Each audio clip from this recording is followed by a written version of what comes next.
This short video will demonstrate how to install and run Kubernetes cluster on your local machine with kind. But before we jump into that, we need to understand that installing Kubernetes into each environment has its own requirements and best practice approach. So the objective of this tutorial is to have you set up your own cluster to work on, practice with, and learn along in the upcoming tutorial. So if you are ready for this, let's get our hand dirty.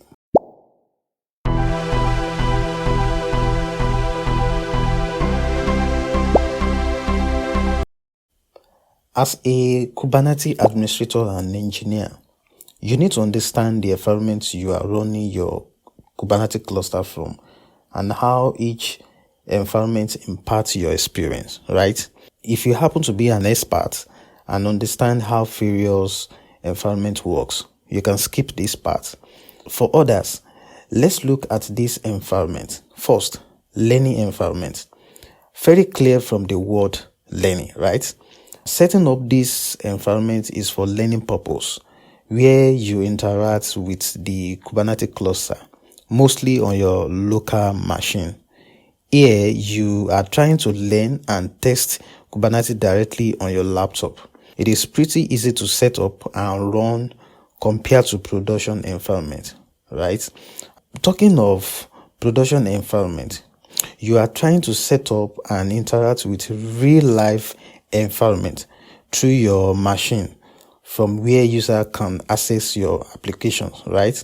Note that setting up production environments could be easy or hard depending on the requirements. Whether you are running Kubernetes on your local machine or cloud for learning purpose or production, it is your choice. You will have to choose the one that suits you best while considering some other factors, right? In both cases, all Kubernetes installation require two steps. First, you need to install Kubernetes cluster itself. And second, you need to configure your kubectl client on your local machine so that it can communicate with the resulting Kubernetes cluster. If you want to know more about kubectl and other Kubernetes components, refer to my previous video, all right? So specifically for learning purpose, you can use Minikube or Kind, which will install all of the Kubernetes components on your local machine. These tools have the benefit of launching and configuring all of the components for us locally. They are easy to use and completely free, all right? Minikube can only set up single node cluster. Kind have advantages of multi-node scenarios. You only need to have a virtual machine or a container runtime on your laptop, right? So for production purpose, you can use a cloud offering such as Amazon EKS or Google GKE. Also, when installing, you can use kubeadm to bootstrap this installation experience. This is actually Kubernetes installation utility that is capable of installing and configuring all Kubernetes cluster with just one command.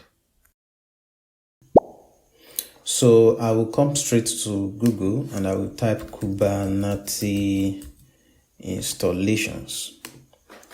So I will go with the first link. Beware of the link that you will click on, but I will drop this link on the description below. So I will go with this link. Okay, so from getting started, you will see learning environments and production environments. So we are going with learning environments in this tutorial. Let me click on the environment, and of course you will see all the tools that you can install. You see kubectl, you see Kind, you will see Minikube, you will see kubeadm. But of course in this tutorial we are going with Kind, so I will click on Kind. So it will immediately direct me to the kind website. So here is the brief thing you need to know about kind, and of course some what a kind consists, and of course like dependency and all of that. So I will go straight to the installation part, where I will then click on the user guide. So from here you will see three possible way you can install kind onto your laptop. So either with package manager or release binary, or from the source itself. So because I have Brew package manager on my Mac, I will go with installing with package manager. Of course, I will just copy this instruction, and I will go straight to my terminal, bring up my terminal, and let me clear it. And of course, I will just paste it and click enter. Hit enter. And of course, it will take some few minutes, seconds, depending on your internet connection, and it will download the binary into your system.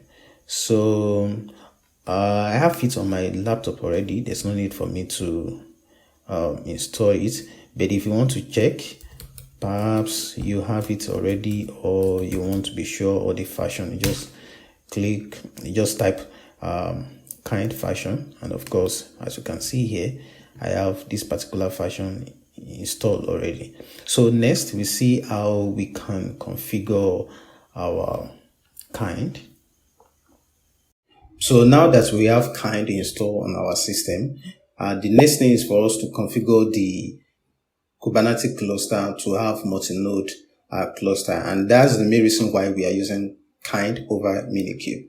So looking at this simple configuration sample, we can create as many nodes as possible. If you open this, for instance, if you open this link, this kind example configuration, let me try to open it. See, if you want to add more flesh to that, but I will go with this simple sample here with just 2 worker node. So let me copy that, and of course, before I copy that, let me pull up my terminal, and I will create a simple config file here. I choose to use this name. Try to edit this instead of 1 worker. Let's give it insert mode. Let's have 2 worker node actually, right? Okay, worker, and yeah, that should be all. And then let's exit this. So now that we have both kind install and the configuration file defined, let's now run it with this command. And of course, before then, make sure your Docker runtime is running. So mine is running. Let's just enter the command and see what will happen. Create cluster, and of course remember to put the flag there. So and with the path. So let's see what will happen. So immediately it will start creating that cluster. Kind will start creating that cluster, as you can see here. Let's wait a minute, see what will happen. So here kind is pulling the image, trying to create the multi-node cluster for us. So after some minutes of waiting, everything will set up, and normally for us to work with the new cluster, we need to write the kube config file in order for the kubectl utility to interact with the new cluster that we just set up now.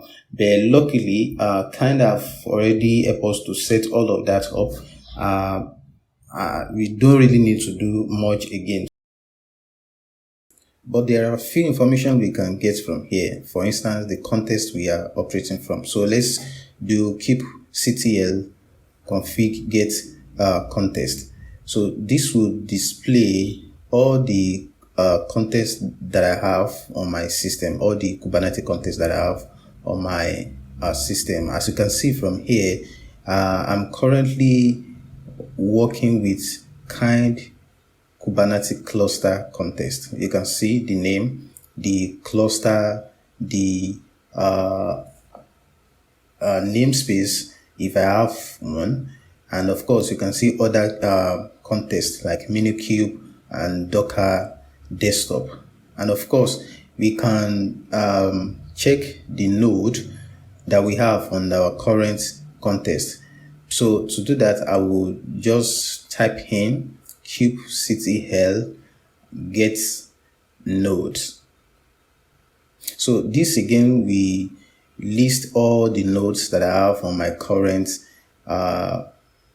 contest, on my current kind Kubernetes cluster, right? So this is the end of this tutorial. So in the coming days, we will be looking at how we can leverage on this to create some Kubernetes resources, starting with pod. So join me in the next tutorial. Thank you for your time. If you are new to my channel, please go ahead and subscribe. This will encourage me to keep on recording videos like this, and I will also appreciate your thoughts in the comment section below. Also, you can learn more about DevOps and cloud in our growing community on Slack. Check out the link in the description below. Thank you for watching, and see you in the next video.